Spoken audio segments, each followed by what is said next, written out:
Hey everybody, this is Abby from Realistic Kitchen and Gardens. Today is Thursday, March 26th. I'm a little bit later to what I actually wanted for my first weekly garden tour of the year, but here we sit. We'll take a quick look at the apples. There used to be 2 Honeycrisp apples and now there's only one. One of them died off last year, so we pulled that one out. And then here's this one, just Tractor Supply tree, nothing fancy. This one had flowered and probably would have tried to bear, but it needed a cross pollinator, so I pulled all the blooms off anyway because I planted it last year. But we got a good number of buds coming along. Everything's still nice and tight from it being so early in the season. I wonder if that's a fungus or just how their blooms look. Looks a little dusty. Oh, that one looks like it's starting to open, huh? I don't know if you guys can see it on the camera, but to me it looks a little green. I don't know. I'll have to look at that. And then I did plant a second tree. This again is a first year, just Tractor Supply plant, nothing fancy, but it is a Golden Delicious to be a cross pollinator with the Honeycrisp. Golden Delicious are decent for applesauce, which I did use last year. I personally prefer the taste of Honeycrisp for everything, but we'll see how it goes. I don't see very many buds on it, like on the wood. The wood is alive. I definitely checked it's alive. And it looks pretty good, all things considered, but this was the largest stem of all the ones that were at Tractor Supply. Just the fewest looking buds, which isn't the end of the world. So that may flower this year. It may not. I don't really care, but basically cross-pollinators just need to, at least with apples, need to be the same general species. Apples for apples, pears with pears, peaches with peaches, blah, blah, blah. But they need to flower at the same time, so you can't have a late flowering variety and an early flowering variety. And then the blueberries, I did put on this weed fabric to try to smother the grass that just came straight up through this like 6 inches of mulch from last year, just to try to make my life easier. There's 3 varieties. I haven't really seen any activity from them yet. It's a bit early yet. There is definitely some dead wood on these and some live wood and all that, but again, I haven't really. There's one variety and it's cross-pollinator, which is the same variety. Here's the second variety. I saw some buds. Here's a good looking twig. You can see all the buds for the leaves and things, and there's its companion. And then here's the last variety, which I think was the only one I somehow kept a tag for. I'm really gonna have to print tags for these because I don't have a good enough memory to remember these year after year, but this one looks pretty good too. And that's its friend. So these are spaced for the largest final plants, because once you plant a plant like this, you don't move them again. Did I mention they're blueberries? One set is early, one set is mid, and one set is late. So in theory, it will give you fruit for a good while in the season. Try not to step on any thistles. I haven't remembered my trowel to dig them out.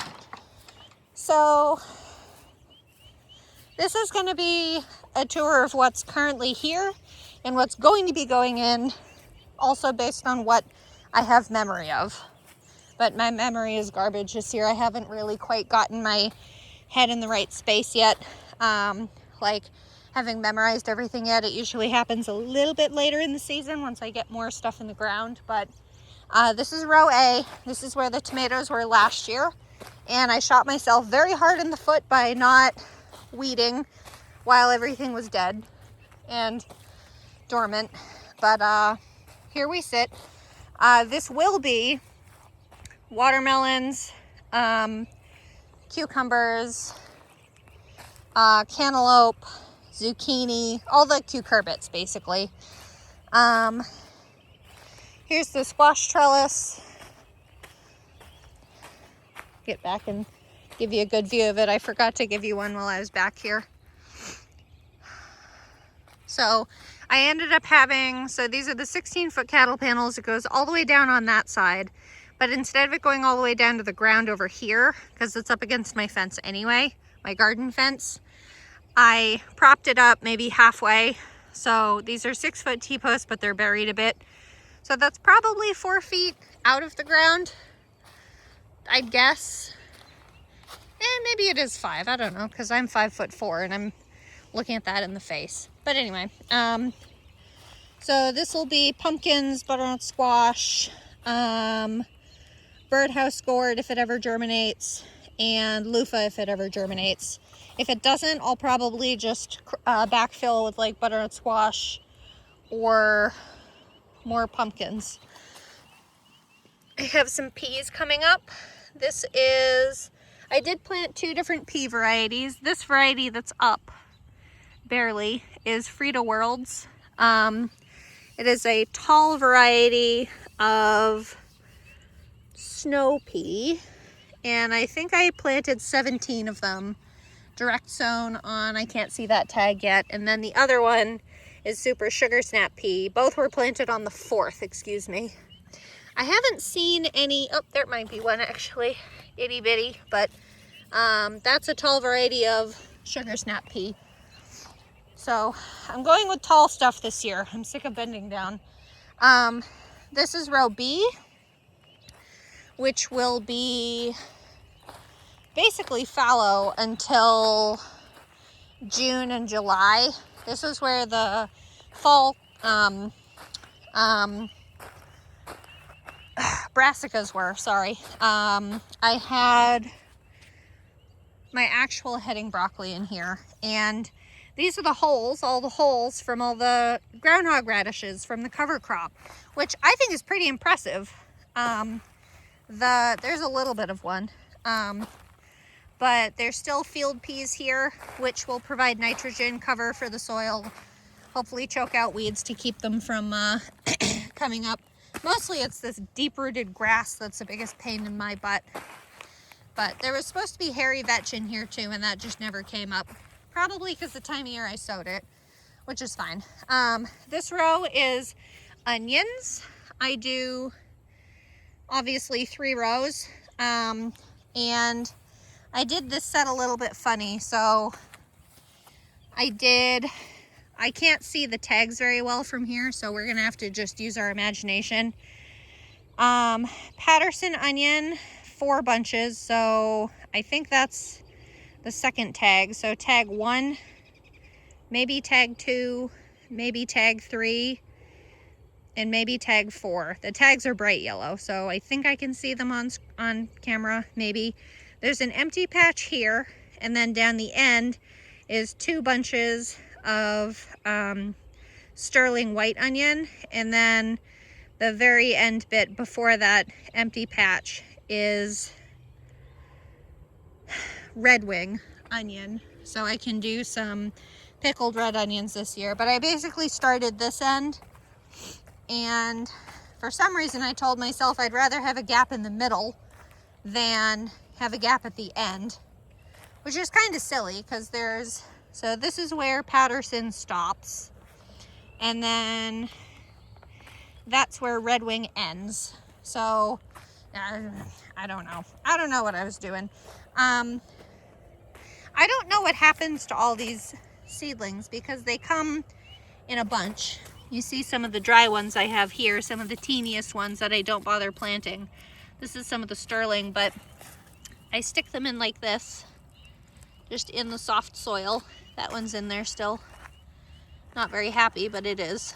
And I've seen some gardeners say that birds like to pull out the seedlings, and I don't know if that's truly the case or if it's the wind blows them out or what, but I do have a couple holes. This is obviously weed fabric, and I would like to try to get the bulbs of the onions above it this year. Last year I had to pull the weed fabric up about halfway, and it was a pain in the butt because the greens were so progressed. The holes are so small compared to all the greens. And then the garlic has been doing well and still is doing well. So it's continuing on. All of this up until that stake is like set amounts of set varieties, both hardneck and softneck. And this is just a random patch of softneck extras that for some reason is not doing very well. There's a couple, but they're not very happy. Here's my patch for carrots. I have 30 feet for spring carrots. There's a stake there that is 15 feet, and then the end of that is 15 feet, and then the remainder of the row is 30 feet, which I know is where my pole beans are going. I remember that. I'm having such a hard time with onions germinating. I want this to be a carrot, but I know it's not based on my experience. Like, I use the carrot boards and the leaves are so much more narrow and tight, and they just don't look like that. And I planted 2 entire seed packets, over 1,000 seeds between these 2 patches, and I feel like I've gotten absolutely none. So I don't know if it's like a nutritional issue for these carrot seedlings or what. That's an onion. Thought for a second that might have been a baby carrot, but it's not. Like, that's the thing, is like, until they split and look like a carrot, they look like nothing. So the varieties of onions I'm growing this year is Berlin storage carrot. It's like 80 or 90 days, called a main crop carrot. And then this patch here is a menagerie, just a rainbow blend, that I think is up to 75 days. So that'll finish a little bit earlier. That's the time period I'm used to doing. But anyway, I mentioned these will be pole beans. If you haven't watched my garden tour video, I'm changing things a little bit, but most of the varieties are correct. But this will be Emerite pole bean. They're supposed to be a nice, soft, tender variety referred to as a, it's like haricot vert, or it's a very tender green bean. This is the surviving 3 of tundra cabbage that I actually seeded back in, shoot, I didn't move the tag, did I? Well, that's gone to the world. That I actually seeded last, like, May, I think. And they're sold by Territorial Seeds and advertised as a 200-some day variety, and you can see all the cold damage on them. They made it through the winter, and I just transplanted them, and they don't care. So this is great. There's going to be a good number of Aspa Brock, which is like broccolini, the original variety of broccolini. I need to narrow this. I need to widen the path another foot. That stake is where the path will end. So there will be a little more grass for me to dig out. But so I'll have Aspa Brock, and then I may have another cabbage or 2 to stick in. Tiara is done. I need fresh seed for Tiara cabbage. Excuse me, Katerina did germinate, but not very well, so I don't know what happened to her either. I can't remember what goes on this side of this row. I'm trying to think. This was where my fall carrots were. I can't think of what goes here. I don't know. One of these is tomatoes. That row is potatoes. This might be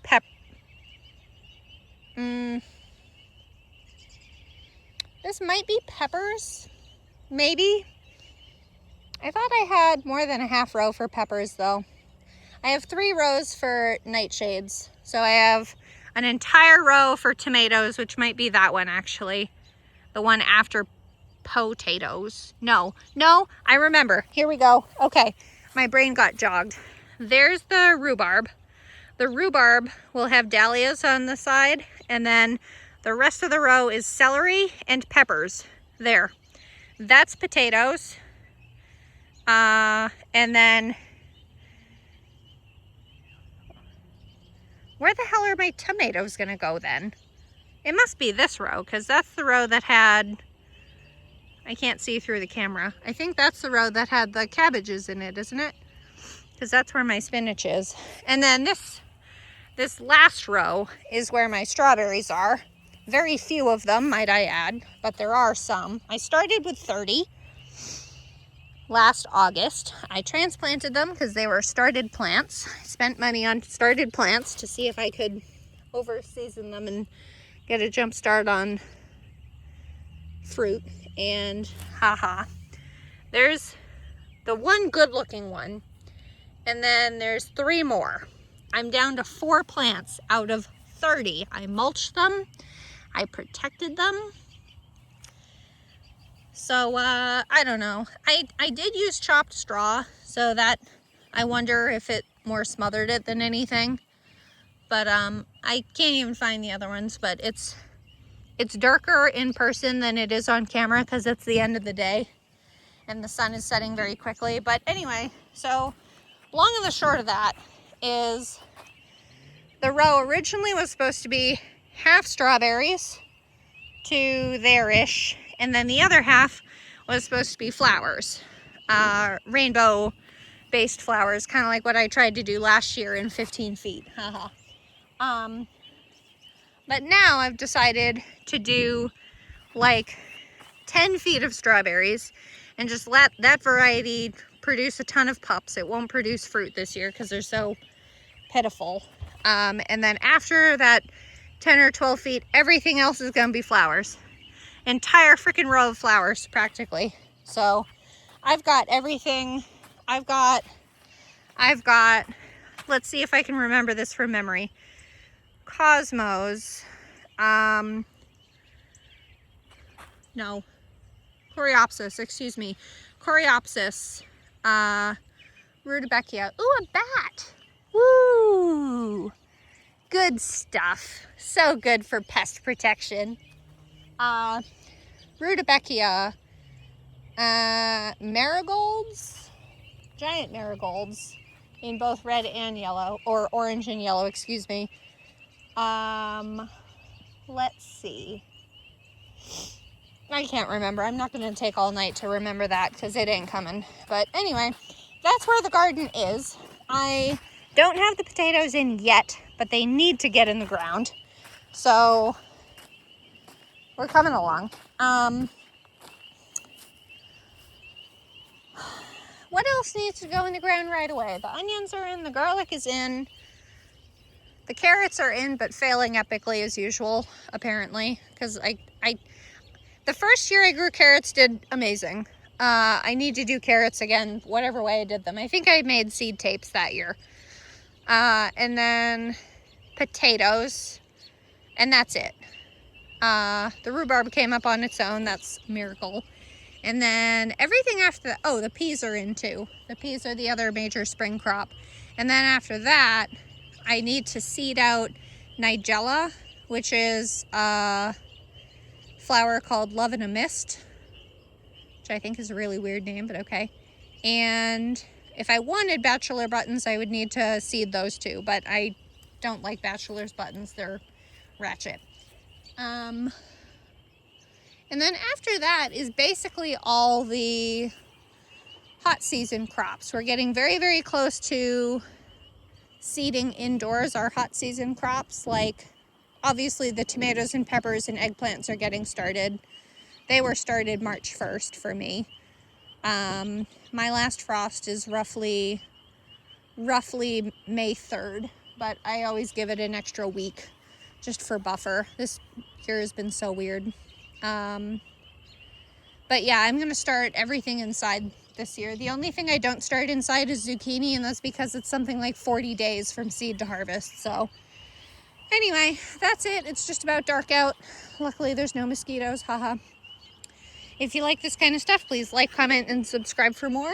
And follow along my Facebook page, Realistic Kitchen and Gardens, for more often updates of my shenanigans. Okay, thanks. Bye.